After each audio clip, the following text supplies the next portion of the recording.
নমস্কার দোস্ত, আসসালামু আলাইকুম। আপনারা সবাই কেমন আছেন? ভালো আছেন? আশা করি আপনারা সবাই আমার ভিডিও যথাযথভাবে দেখতেছেন। আমার ভিডিওকে লাইক করবেন, কমেন্ট করবেন এবং সবাইকে দেখার সুযোগ করে দেবেন।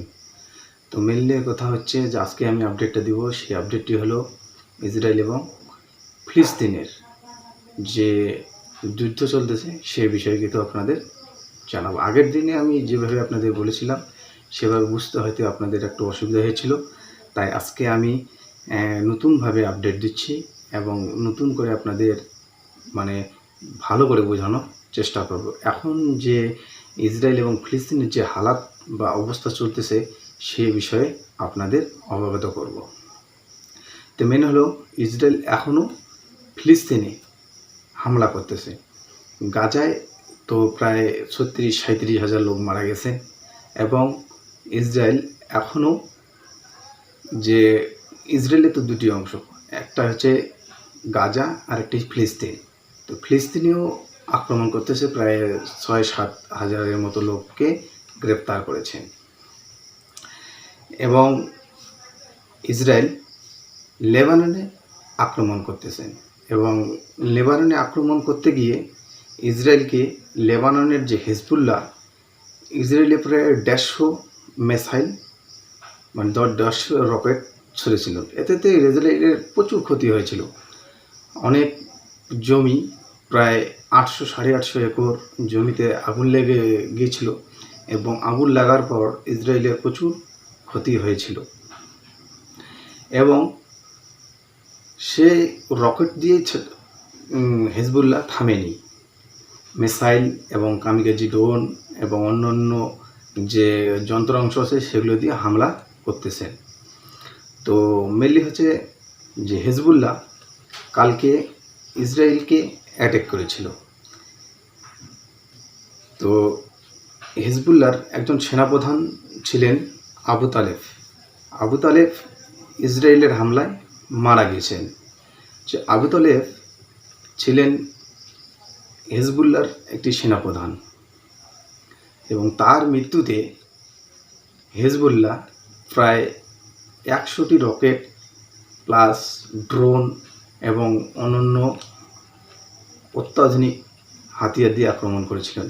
সেই হামলায় ইসরায়েলের অনেক ফ্যাক্টরি, সেটা ফ্যাক্টরিতে হচ্ছে সে বোমা বানানোর ফ্যাক্টরি এবং কিছু কিছু বাসস্থ স্থান এবং খালি মাঠেও আক্রমণ হয়েছিল। অনেক টাওয়ার, বিভিন্ন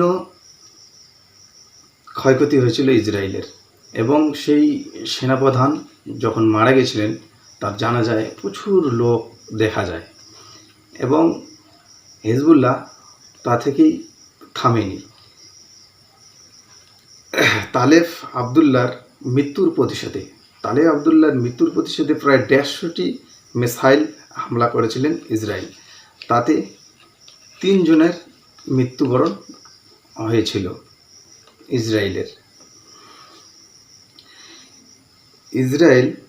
ইসরায়েলের হামলায় একজন ইসরায়েলি নাগরিকের মৃত্যু হয় গাজায় এবং ইসরায়েলের যে 3 জন বন্দী ছিল গাজায় তারাও নিহত হয়। তো বন্ধু, এটাই বুঝতে হবে, কাউকে মারতে গেলে নিজেরও ক্ষয়ক্ষতি হয়। সেটি ইসরায়েল বুঝতে না পেরেও ইসরায়েলের যে ক্ষয়ক্ষতি হচ্ছে সেটি তো অল্প, কারণ ফিলিস্তিনের প্রচুর লোক এবং খাস করে বাচ্চাগুলো মারা যাচ্ছেন।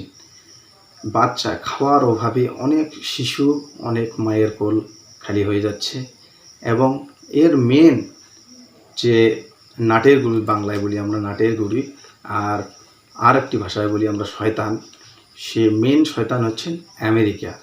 তো আমেরিকা যে ইসরায়েলের ফিলিস্তিনের যুদ্ধে যে একমাত্র অংশধারী সেটা অতিবাহ্য, কারণ ইসরায়েল এবং ফিলিস্তিনের যে যুদ্ধে যে এত বোমা বেশিরভাগ ব্যবহার হচ্ছেন সেটি বেশিরভাগই আমেরিকা, ব্রিটেন, জার্মানি তারাই পাঠাচ্ছেন।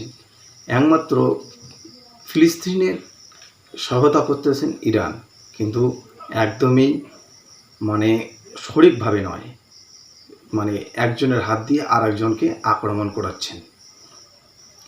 তো এবং এরপরে এটিতে থামেননি এবং লাল সাগরেও আক্রমণ 3টি জাহাজে আক্রমণ করেছিলেন।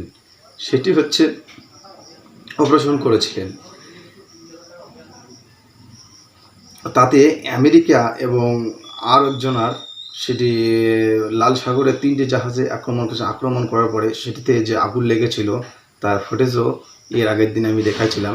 কিন্তু এখন যেটা শোনা যাচ্ছে আক্রমণে 4 জন লোক নিহত হয়েছিলেন। একজন মালয়েশিয়ার, আর একজন হচ্ছেন ইন্দোনেশিয়ার, আর একজন ইন্ডিয়ার। তো যাই হোক বন্ধু, ওটা তো ইসরায়েল এবং ফিলিস্তিনের যে যুদ্ধ সেটাতে আমি দেখলাম। কিন্তু মেন হচ্ছে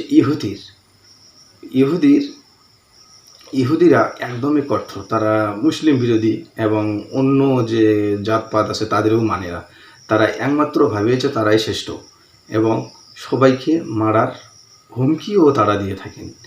এবং লাল সাগরের যে আক্রমণ করতেছেন, মাঝে মাঝে আমেরিকা, ব্রিটেন তাদেরও জাহাজের ক্ষতি হচ্ছেন, পাশাপাশি ইরান, ইরাক, আমাদের ইন্ডিয়ারও ক্ষতি হচ্ছেন। তো যাই হোক, ইন্ডিয়ার প্রসঙ্গে যত আসলাম, ইন্ডিয়ার প্রায় 45 জন লোক মারা গিয়েছিলেন। সেটি হলো কুয়েতে।